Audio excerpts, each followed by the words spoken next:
There, all right, there we go. So we'd like to welcome everybody to this DCC meeting where we will be interviewing for a sheriff candidate, Zach Van Emmerik. Did I say that right, Zach? Yeah, you sure did. Thank you. Okay, so we are going to go ahead and just jump right in and get started. We'd like for you to take just a couple minutes to tell people about who you are, your experience, whatever you'd like people to know about you. Yeah, absolutely. So I grew up here in Davis County. I was born in North Salt Lake area. About halfway through my early life, I moved to Bountiful. I spent all junior high and high school there, went to Viewmont, Bountiful Junior High. After high school, I went into the United States Marine Corps, where I served in the infantry. I was there from 1999 to 2003. After I got out, I kind of dabbled in some things, and then I just kind of fell into law enforcement. I started out at the state prison, and from there, I went through the police academy, corrections academy as well. I was recruited to come out to Salt Lake County, so I started my patrol time in Salt Lake County. Salt Lake County turned into the Unified Police Department, so I was there where I promoted through the ranks to lieutenant. I did almost 10 years of SWAT experience. I was on the Metro Gang Unit for about 5.5 years as a detective and a sergeant. And then after I promoted to administration, I worked in the Magna precinct until the legislation came about that forced Unified Police Department Sheriff's Office to split. That time I applied, and Sheriff Rivera hired me as a deputy chief to help re-stand up the Law Enforcement Bureau. And that's what I'm currently doing. I've been doing that for about 2.5 years now. So I'm currently over the Law Enforcement Bureau of the Salt Lake County Sheriff's Office. I hit 19 years in April, so I'm almost to my 20 years. I've enjoyed being in law enforcement and serving my community. I think the majority of my life I've spent in community service, and I'd like to continue doing that as the Davis County Sheriff. Okay, awesome.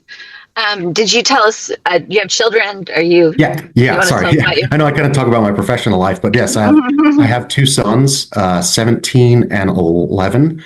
My 17-year-old actually just joined the Marine Corps as well, so he will ship to boot camp here within the next few months. So I live in Centerville currently. I've been here for about a year. Prior to that, I was in Farmington for about 10 years. So I've spent most of my life here in Davis County. So okay, all right. So you kind of said, well, why don't you tell us why you feel like you want to be sheriff? A few years ago, once I hit the administrative level, promoted to lieutenant, living here in Farmington, I just kind of thought this would kind of be the next step in my career. I really want to come out and serve my community. And throughout my career, I've always wanted to promote to kind of have, be able to inflect change in my organization, so I can make it the best place for not only my deputies to work and officers, because I believe that when they're happy and you treat them right and you give them all the tools that they need to be successful, they're going to reflect that back into the community when they work like that. So really what I want to do is I want to come out and I want to lead an organization to help my deputies become better people as individuals.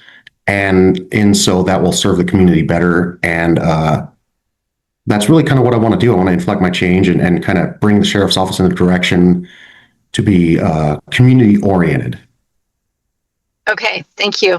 So kind of building off of that question then, what do you feel are some of the shortcomings currently in the sheriff's office? I don't really I've talked to some of the deputies there. I never really delved into the shortcomings there. I don't really want to focus on that so much because I know Sheriff Sparks has done a great job. He's a great sheriff. He's very well liked. So I haven't really been focusing on that so much as what I want to do with the sheriff's office. And like I said, I want to just make it the best place that I can and take it from where it is now and just put it into a better position than I found it. As I get in there, if I get in there, then I will look at and interview every single person that works for the sheriff's office and identify those issues if there are issues, and then I will adjust and address them as needed.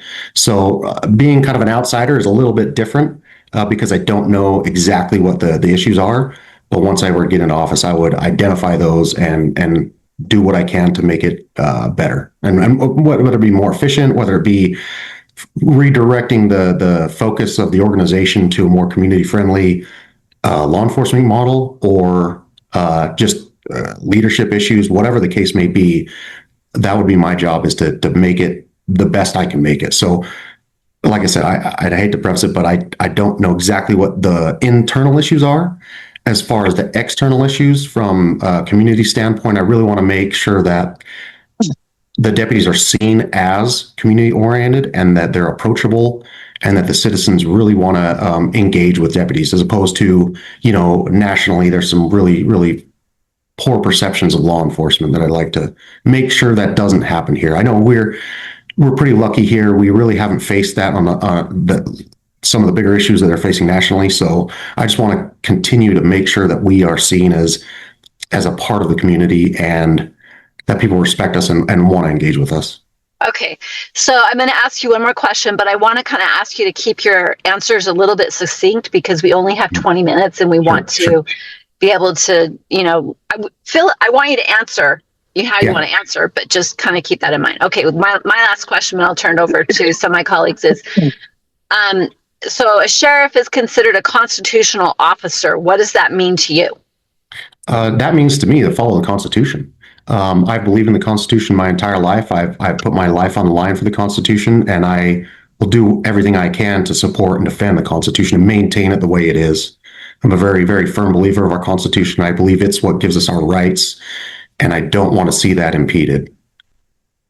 Okay. All right. Thank you. Brian, go ahead and ask a question, please. Absolutely. Sorry, my kids are trying to break down the door in my office. I kicked mine out of the house. They're out playing with the dog. So my youngest is 3, and I can't do that. No, you can't. No. All right. So, Zach, what do you feel is the proper role of government, and specifically the sheriff's office?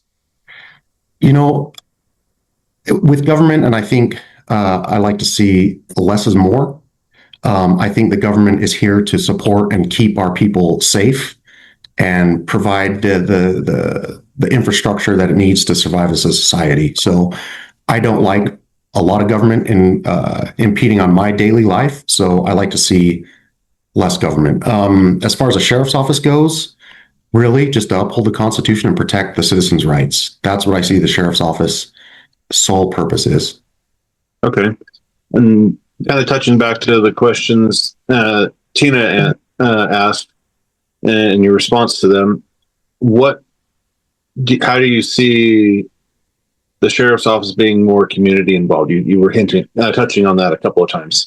Yeah, absolutely. And I'll try and be brief because that's kind of a long subject. So, I guess. What are your bullet points for making the sheriff's office more community involved? Really, the short answer is to get out of the patrol car. Once we kind of put officers and deputies into patrol cars, we kind of put ourselves into a little box, and we kind of really have shut ourselves off from the community. Not to say that I would go back to foot patrol or anything like that necessarily, but I would really employ my deputies to get out of the car, go talk to people. You don't have to interact with the community just based off your calls for service. You can get out of the car. You can go to parks. You can go to basketball courts. You can go out and just interact with the public. Because the public, at the end of the day here locally, that I found really does enjoy interacting with law enforcement in a positive manner. So that would really be my push, is to have our deputies get out, talk to people. I'm not saying go knock on doors or anything, but if you see people out walking on the streets, stop and say hi. I've come up in some of the rougher parts of Salt Lake. So some of my areas I worked, I was used to getting the one finger wave instead of a whole hand wave, So that's what I want to try and avoid and get away from. So I really want my deputies to be approachable and friendly and interact with the community. That's what I mean by that. Okay. Okay. Thank you. Ben. You mentioned, so first of all, thank you for taking the time to answer our questions, and you mentioned that you've lived in Davis County pretty much your whole life. What are some concerns that you have about Davis County? Or do you have any concerns about the direction that we're going? As far as the law enforcement aspect, and that's what I'll mainly focus on, is, working in Salt Lake County, bringing the Metro Gang Unit, I worked pretty much the whole state. I worked out of state. I had federal task force stuff that I was a part of. So I did see some of that crime element spill over into Davis County. I have worked up here a few times. I've chased fugitives up here and gang members. I really want to prevent a lot of that overspill from Salt Lake County from happening here. I really love the safe, small town feel of Davis County. I think that's what's kept me here as long as I have. And I want to maintain that small town feel. I want to prevent that criminal element from coming up and making this not feel so safe like it is now.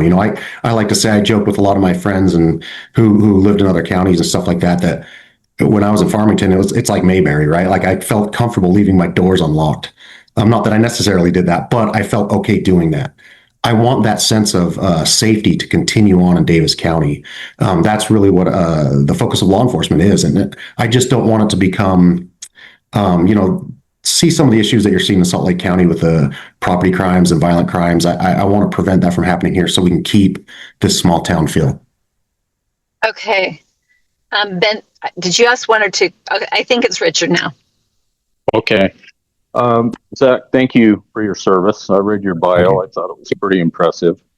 The first question I have is maybe a little bit redundant because of your background, but how do you feel about enforcing the Constitution, the laws at the state and the federal level?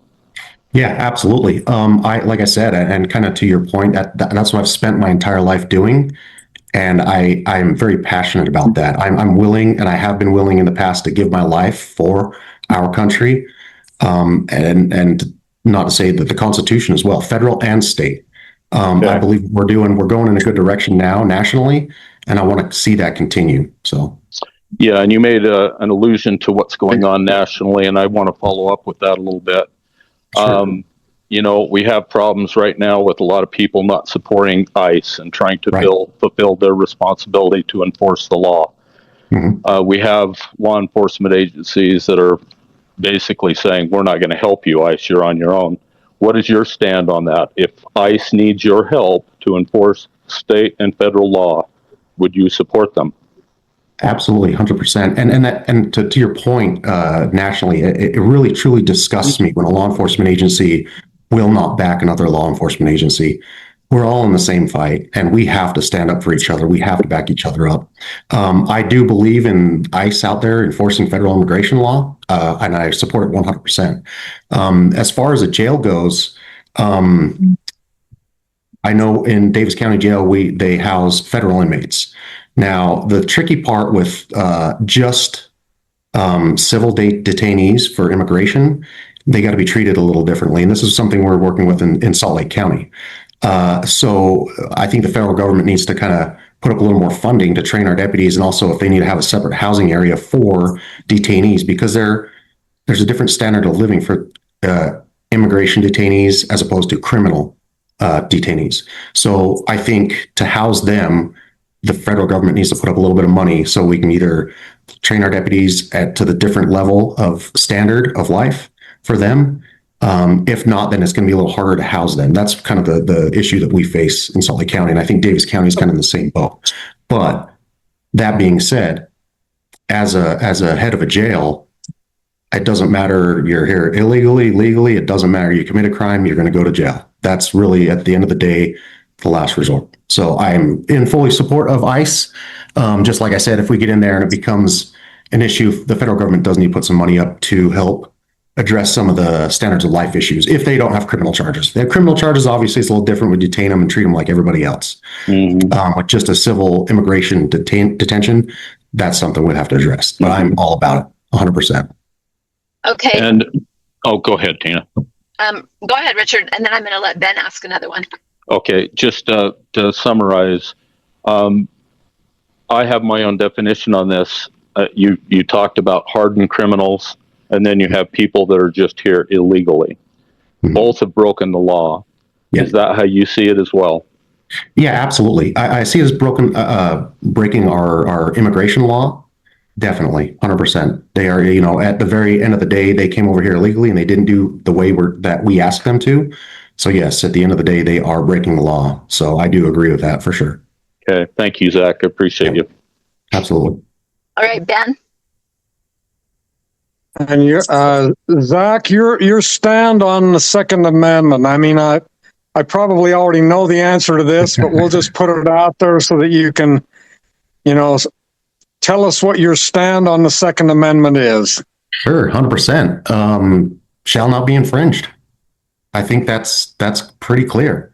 I started shooting guns when I was 5 years old. My grandfather brought me into the firearms world, and I have had a passion ever since. So I truly believe that every citizen should have a firearm, and I think we should probably teach our young children how to safely handle firearms. I'm a 100% supporter of the Second Amendment, and I think I hate to say we've given up rights over the last 40 or 50 years with some of the legislation that's gone through, and I think we try and go back and try and take some of that back. But I know that's a lot harder to do, but I am a full supporter of the Second Amendment. In fact, after this meeting, I'm taking my kids shooting. So yes, I have a very, very passionate about firearms and firearm safety. Yes, I always have been. So Okay, I have another question.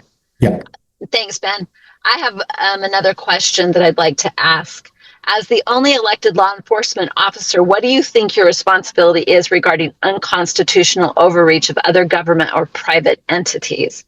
And, one example might be some of the things that happened during COVID. Yeah, 100%. When COVID happened, let's just use that as an example because that's the easiest one to use. I was a police officer, and then they wanted to mandate the vaccine for my department. I was in a room. I was a young lieutenant. I was a room full of chiefs and the sheriff, and they wanted to mandate the vaccine. It was about 2 weeks prior to the Supreme Court coming out with a decision on that. I was the only one who stood up in that room who said, absolutely not. We cannot force our people to do this, and we need to wait for the decision of the Supreme Court. They did. Ultimately, they sided with me. Our legal team decided that was probably the best course of action, and that's what they did. And I say that because sometimes government does overreach, and they do. I would not support that. I have my own beliefs about what happened during COVID. I would have not enforced those civil issues that they put in place. Now, of the other cities in the county, I have no control over that. But as the elected official, that's a stance I would take. If they want to try and do overreach, I would not enforce those. What are they? Not even sanctions that the health department. I can't remember what they call them specifically off the top of my head. But no, I would not support that. If it's not, when I say that I follow the Constitution, I believe that is the base foundation of what an elected sheriff should be focused on. So anything outside of those parameters, if it doesn't make sense, then I wouldn't support it. All right. So I'll give you the last word. What other thing would you like people to know about you? What I really want to do, and this is some of the rumors I've kind of heard coming up, is really, I have a quote from Richard Branson, and I love it. It was one of the best ones, one of my best favorite leadership quotes I ever heard.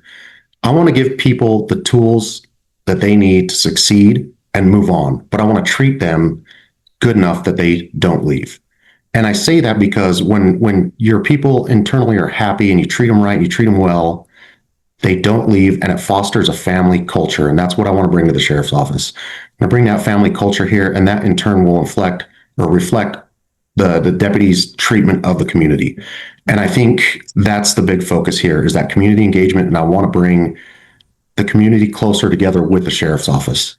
That's my intent and that's my goal. So. Okay, awesome.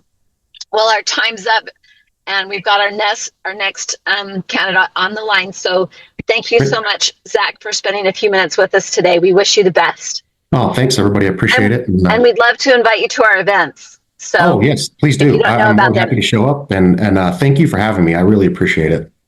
You're welcome. Have a great day. Thanks. You too. All right.